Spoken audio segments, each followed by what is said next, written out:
देख रहे हैं कंज्यूमर इज किंग। आज हम एक खास मुद्दे पर बात करने वाले हैं। कंज्यूमर अफेयर मिनिस्ट्री की ओर से कंज्यूमर प्रोटेक्शन एक्ट के तहत डायरेक्ट सेलिंग से जुड़े नियमों की अधिसूचना जो है वो जारी कर दी गई है। नए नियम डायरेक्ट सेलिंग से जुड़ी कंपनियों और ई कॉमर्स प्लेटफॉर्म का इस्तेमाल करने वाले डायरेक्ट सेलर्स पर भी लागू होंगे। इस विषय पर एक्सपर्ट्स के साथ हम विस्तार से बात करेंगे, लेकिन आखिर ये पूरा मामला क्या है, देखिए इस रिपोर्ट में। ग्राहकों के हितों को ध्यान में रखते हुए सरकार की ओर से कंज्यूमर प्रोटेक्शन एक्ट के तहत डायरेक्ट सेलिंग से जुड़े नियमों की अधिसूचना जारी कर दी गई है। नए नियमों के मुताबिक राज्यों को डायरेक्ट सेलिंग से जुड़ी कंपनियों की मॉनिटरिंग के लिए मैकेनिज्म बनाना होगा। इसके साथ ही डायरेक्ट सेलर के प्रोडक्ट्स या सर्विस से अगर ग्राहक को शिकायत होती है तो जिम्मेदारी डायरेक्ट सेलिंग कंपनियों को भी लेनी होगी। ग्राहकों की समस्या के निपटारे के लिए ग्रीवेंस रिड्रेसल ऑफिसर की नियुक्ति की जाएगी। वही ग्राहकों को प्रोडक्ट या सर्विस की शिकायत ऑफलाइन और ऑनलाइन दोनों माध्यमों से करनी होगी। ग्राहक की शिकायत के बाद जिम्मेदार विभाग को 48 घंटे के भीतर कार्रवाई करनी होगी और 1 महीने के भीतर पूर्ण रूप से शिकायत का निपटारा करना होगा। वही अगर 1 महीने में भी शिकायत का निपटारा नहीं होता है तो ग्राहक को लिखित में इसकी शिकायत दर्ज करानी होगी। लगातार मिलती शिकायतों के बाद सरकार की ओर से इन नियमों का पालन करने के लिए 90 दिनों का समय दिया गया है। नए नियम डायरेक्ट सेलिंग से जुड़ी कंपनियों और ई कॉमर्स प्लेटफॉर्म का इस्तेमाल करने वाले डायरेक्ट सेलर्स पर भी लागू होंगे। ईटी नाउ स्वदेश। चलिए, तो यहाँ पर आपने ये पूरा मामला सुना, लेकिन इसको लेकर हमारे कई सारे सवाल हैं जिन पर हम विस्तार से इस पूरी पेशकश में बात करेंगे। मुख्य सवाल क्या है आपको बताते हैं। ग्राहकों के हितों को ध्यान में रखते हुए सरकार ने जो ये फैसला लिया है, इसके तहत डायरेक्ट सेलिंग से जुड़े नियमों की अधिसूचना जो जारी की गई है, क्या इनके जो नए नियम है इनकी इसके तहत जो ट्रैकिंग की जाएगी, क्या उसके इम्प्लीमेंटेशन पर किसी भी तरह की निगरानी यहाँ पर रखी जाएगी सरकार की तरफ से। इसके अलावा डायरेक्ट सेलिंग जो कंपनियां हैं, इनकी शिकायतों के निपटारे से इन कंपनियों के बिजनेस को आगे बढ़ाने में कितना प्रोत्साहन मिलेगा, और साथ ही जिस तरह से हम डायरेक्ट सेलिंग के व्यापार को बढ़ता हुआ देख रहे हैं, इसके साथ ही कई सारे धोखाधड़ी के मुद्दे भी इसको लेकर सामने आ रहे हैं, उनसे कैसे निपटा जाएगा। इन तमाम मुद्दों पर आज हम विस्तार से बात करेंगे और हमारे साथ खास मेहमान भी जुड़े हुए हैं। कंज्यूमर वॉइस के मैनेजिंग एडिटर श्रीराम खन्ना है और साथ ही बिजनेस काउंसलर और direct selling expert Sonu Sharma, ये दोनों हमारे साथ जुड़े हुए हैं। आप दोनों का ही आप इन नियमों का स्वागत करते हैं। लेकिन सोनू शर्मा जी, अगर आप मुझे सुन सकते हैं, दर्शकों को हम बताना चाहते हैं विस्तार से कि ये नए नियम क्या है और किस तरह से एक्सेप्टेंस डायरेक्ट सेलिंग को लेकर इन अधिसूचना के बावजूद आप बढ़ती हुई देख रहे हैं। मुझे आपका आवाज आ रहा है मैम?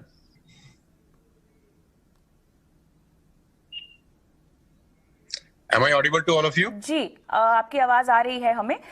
मैं आपसे ये पूछना चाह रही थी कि जो नए नियम अधिसूचना के तहत जारी किए गए हैं, उन पर अगर विस्तार से आप बात कर सकें तो। ऑलरेडी ये पेंडिंग है, बहुत सालों से we all are waiting for that, और बहुत खुशी है मुझे आज, और ये सितंबर में भी इसका नोटिफिकेशन आया था और हम ड्यू था इसको, ये 1-2 महीने में आएगा ही आएगा। तो मैं बहुत खुश हूँ, अपनी पूरी इंडस्ट्री की तरफ से इसको वेलकम करता हूँ। और ये एक ऐसा कदम है गवर्नमेंट ऑफ इंडिया की तरह जो उठाया गया है, जिससे जो सही काम कर रही हैं कंपनियां, जो लीगल तरीके से बिजनेस बिल्ड कर रही हैं, जो नीति आयोग भी बोलता है कि 2025 तक की इंडस्ट्री करीब 65,000 करोड़ की होने वाली है। तो ये बहुत अच्छा कदम है। We all welcome this great step by government of India. और ये ऑलरेडी बहुत पेंडिंग था बहुत सारे सालों से, और ये नहीं होने की वजह से जो अच्छा व्यक्ति है, जो अच्छे तरीके से बिजनेस कर रहा है, जो अच्छी कंपनियां अच्छे तरीके से बिजनेस कर रही हैं, उनको भी बुरे लोगों के साथ ही एक ही टेबल पर रखकर एक आम आदमी देख रहा था। अब जैसे ये रूल्स नोटिफिकेशन आए हैं, रूल्स के फॉर्म में कन्वर्ट हो जाएंगे, तो ये बहुत अच्छा स्टेप है और सारी अच्छी कंपनियों को उसको वेलकम करना चाहिए। हम बाद में आते हैं, लेकिन सोनू शर्मा जी, आपसे मेरा सवाल यहाँ पर यह है कि कंपनियों कहा गया है कि वो एक मॉनिटरिंग मैकेनिज्म को कंपनी में स्थापित करे। ये किस तरह के मैकेनिज्म की बात हो रही है, किस तरह से इसको स्थापित किया जाएगा, इसकी ट्रैकिंग कैसे की जाएगी? कंपनी के लेवल पर अगर मैं समझना चाहूं तो जिम्मेदारी इस अधिसूचना के बाद कितनी बढ़ गई है ताकि पारदर्शिता मेंटेन की जाए? ये बेसिकली मैं आपको बताना चाहता हूँ प्रॉब्लम है क्या। प्रॉब्लम ये है मैम कि जितने भी लोग डायरेक्ट सेलिंग के नाम पर मनी सर्कुलेशन चला रहे हैं, ये एक्ट बेसिकली उन पे लागू होता है। बहुत सारे लोग डायरेक्ट सेलिंग के नाम पर मनी सर्कुलेशन प्रोसेस चलाते हैं। ₹1 का जो प्रोडक्ट है उसका कॉस्ट, उसका एमआरपी, उसका रेट इतना ज्यादा डिमांड किया जाता है लोगों से और वही बीच का पैसा लोगों में रोटेट किया जाता है। प्रॉब्लम यहां से शुरू हुआ। दूसरा प्रॉब्लम सबसे बड़ा उसके अंदर यह है कि रिक्रूटमेंट बेस्ड जो इंसेंटिव दिए जाते हैं कंपनीज के द्वारा उसको रोका जाए। रिक्रूटमेंट बेस्ड रीबाइंग का प्रोसेस बहुत सारी कंपनीज में नहीं है, सिर्फ रिक्रूटमेंट बेस्ड पैसा दिया जा रहा है जो मनी सर्कुलेशन एक्ट के अंदर भी इलीगल है। तो अभी इस लॉ के क्या कहते हैं फ्लोर पे आ जाने से बहुत सारी कंपनियां जो सिर्फ और सिर्फ मनी सर्कुलेशन चला रही है नेटवर्क मार्केटिंग के नाम पर, उन सब पे शिकंजा कसा जाएगा और सही कंपनी जो काम कर रही हैं उनको बहुत अच्छा काम करने का मौका मिलेगा। अभी मैं इसमें एक बात और ऐड कर देना चाहता हूं कि जितनी भी कंपनीज पिछले 4 से 5 साल के अंदर रजिस्टर्ड हुई हैं उसमें बहुत सारी कंपनी ऐसी हैं जो सिर्फ और सिर्फ मनी सर्कुलेशन कर रही हैं डायरेक्ट सेलिंग के नाम पर, और इसकी वजह से कस्टमर का बेहद नुकसान हो रहा है और एक कस्टमर को भ्रम की स्थिति बनी रहती है कि इतना पाक साफ बिजनेस, इतना शानदार बिजनेस को वो एक शक की नजर से देखने आता है, क्योंकि 10 अच्छी कंपनी रहती हैं और उसमें से एक बेईमान निकल जाती है तो बाकी सब लोग 9 को भी बेकार तरीके से देखना शुरू कर देते हैं। तो ये बहुत स्वागत योग्य एफर्ट है और इसका, जैसा कि सर बता रहे थे, कि इसका इंतजार बहुत बहुत सारे सालों से था और we are very thankful to the government of India कि ये फ्लोर पर आ गया है फंड। तो सोनू शर्मा जी, ये जो बिजनेस है ये कितना बड़ा है? और आपने यहाँ पे जिक्र किया पिरामिड और मनी सर्कुलेशन स्कीम्स का, जो कि डायरेक्ट सेलिंग कंपनीज कुछ चला भी रही थी। अब इस अधिसूचना के बाद इस तरह की चीजों पर, इन तरह के मामलों पर किस हद तक रोक लगेगी? इंडस्ट्री के विस्तार को लेकर ये कितना बड़ा कदम है? अभी फिलहाल अगर हम देखें तो मार्केट कैप के लिहाज से इन कंपनीज का कितना प्रपोर्शन है और कितनी जरूरत थी इस तरह की अधिसूचना की, ताकि ग्राहकों को यह समझ में आए कि उनकी हितों का ख्याल रखने के लिए कोई ना कोई है, एक बॉडी है जो जिम्मेदारी लेती है और आप अपनी शिकायत भी उन तक पहुंचा सकते हैं।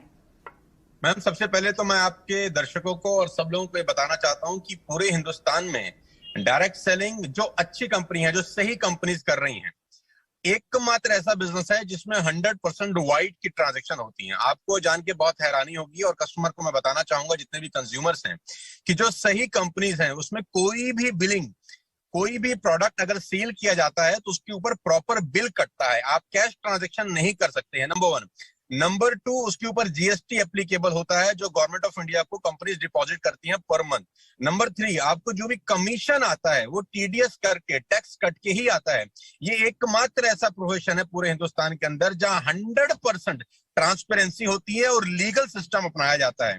आज ये करीब करीब 15,000 से 20,000 करोड़ रुपए का इंडस्ट्री है। नीति आयोग का खुद का ये मानना है, केपीएमजी का खुद का ये रिपोर्ट है कि अगर ये इंडस्ट्री सही रही तो 2025 तक करीब करीब 65 से 70 हजार करोड़ रुपए की इंडस्ट्री है, जहां एक आम भारतीय को रोजगार मिलने की अपार संभावनाएं हैं।